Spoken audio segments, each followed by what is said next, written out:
Welcome to Soundscape Sagas, stories from Viking Tales by Jennie Hall. Part 1, in Norway. Chapter 7, Harald's Battle. Now King Halfdan had many foes. When he was alive, they were afraid to make war upon him, for he was a mighty warrior. But when Harald became king, they said, "He is but a lad. We will fight with him and take his land." So they began to make ready. King Harald heard of this, and he laughed and said, "Good. Foe's fear is thirsty, and my legs are stiff with much sitting." He called 3 men to him. To one he gave an arrow, saying, "Run and carry this arrow north. Give it into the hands of the master of the next farm, and say that all men are to meet here within 2 weeks from this day. They must come ready for war and mounted on horses. Say also that if a man does not obey this call, or if he receives this arrow and does not carry it on to his next neighbor, he shall be outlawed from this country, and his land shall be taken from him." He gave arrows to the other 2 men and told them to run south and east with the same message. So all through King Harald's country, men were soon busy mending helmets and polishing swords and making shields. There was blazing of forges and clanging of anvils all through the land.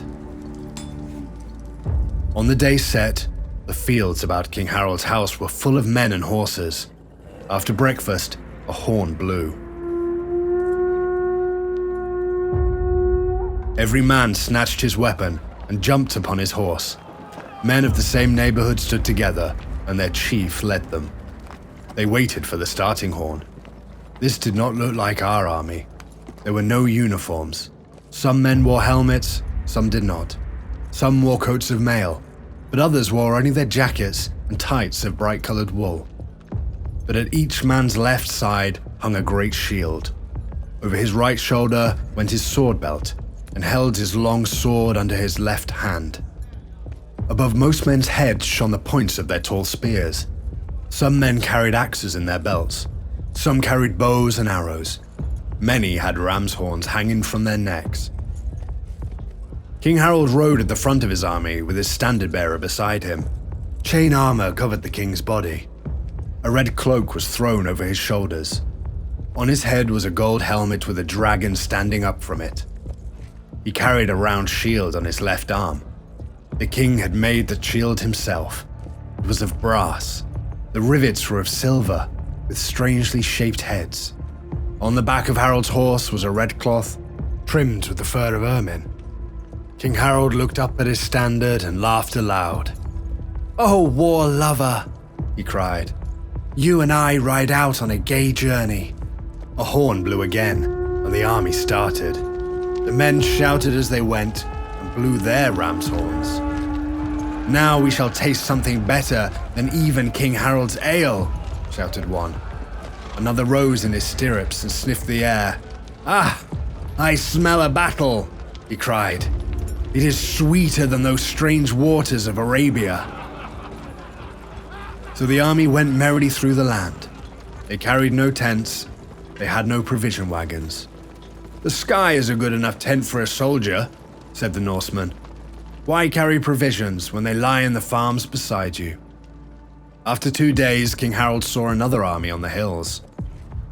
"Thorstein," he shouted, "up with the white shield and go and tell King Haki to choose his battlefield. We will wait but an hour. I am eager for the frolic." So Thorstein raised a white shield on his spear as a sign that he came on an errand of peace. He rode near King Haki, but he could not wait until he came close before he shouted out his message and then turned and rode back. "Tell your boy king that we will not hang back," Haki called after Thorstein. King Harald's men waited on the hillside and watched the other army across the valley. They saw King Haki point and saw 20 men ride off as he pointed. They stopped in a patch of hazel and hewed with their axes. "They are getting hazels," said Thorstein. "Odin," said King Harald to a man near him, "stay close to my standard all day. You must see the best of the fight. I want to hear a song after it is over." This Odin was the skald who sang at the drinking of King Halfdan's funeral ale. King Harki's men rode down into the valley. They drove down stakes all about a great field.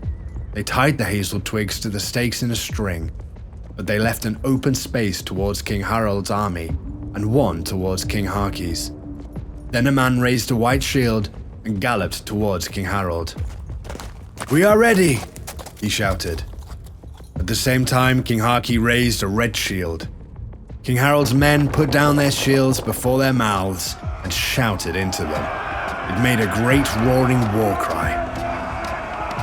"Up with the war shields!" shouted King Harald. "Horns blow!" There was a blowing of horns on both sides. The two armies galloped down into the field and ran together. The fight had begun.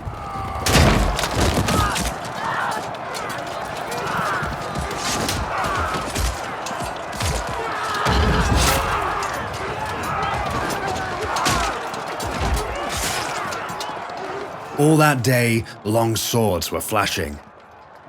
Spears flying, men shouting, men falling from their horses, swords clashing against shields.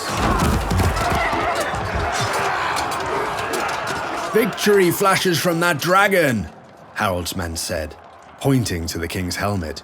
"No one stands before it." And surely, before night came, King Harki fell dead under foes' fear.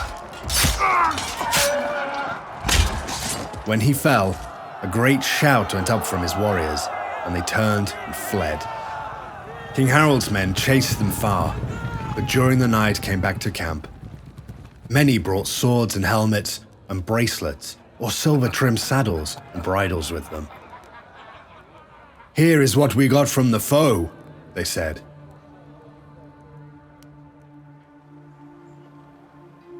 The next morning, King Harald spoke to his men. "Let us go about and find our dead." So they went over the battlefield. They put every man on his shield and carried him and laid him on a hilltop.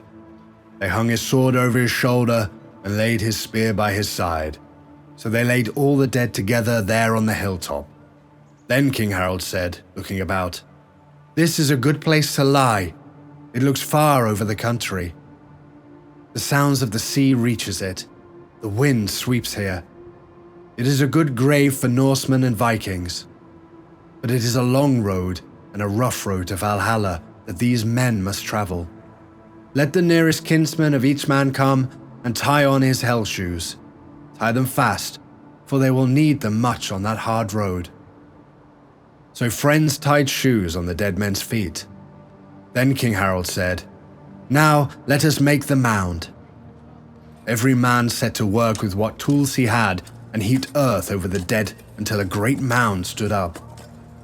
They piled stones on the top. On one of these stones, King Harald made runes telling of how these men had died. After that was done, King Harald said, "Now set up the pole, Thorstein. Let every man bring to that pole all that he took from the foe." So they did, and there was a great hill of things around it. Harald divided it into piles. "This pile will go to Thor in thanks for the victory," he said. "This pile is mine because I am king. Here are the piles for the chiefs, and these things go to the other men of the army." So every man went away from the battle richer than he was before, and Thor looked down from Valhalla upon his full temple and was pleased. The next morning King Harald led his army back, but on the way he met other foes and had many battles and did not lose one. The kings either died in battle or ran away, and Harald had their lands.